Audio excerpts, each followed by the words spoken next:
ఒకప్పుడు పచ్చని అడవిలో టిమ్మీ అనే చిన్న తాబేలుండేది.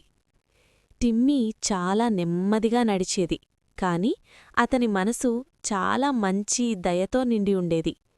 ఒకరోజు గాలి బలంగా వీచింది. ఆ సమయంలో టిమ్మీ ఒక పెద్ద ఆకుపక్షిలా గాల్లో ఎగిరిపోతూ కనిపించింది. అందరూ పరిగెత్తగలరు లేదా ఎగరగలరు, కాని నేను మాత్రం నెమ్మదిగా మాత్రమే నడవగలను అని టిమ్మీ బాధపడ్డాడు. అప్పుడే ఆ ఆకు మెల్లగా వచ్చి టిమ్మీ వెన్నుపైన పడింది. మళ్లీ గాలి వీచింది. హూష్! టిమ్మీకి తేలికగా అనిపించింది. ఆకుతో కలిసి అతను ఆనందంగా జారుకుంటూ వెళ్లాడు. కుందేలు నవ్వాడు, జింక చప్పట్లు కొట్టింది, పక్షులు ఆనందంగా కూశాయి.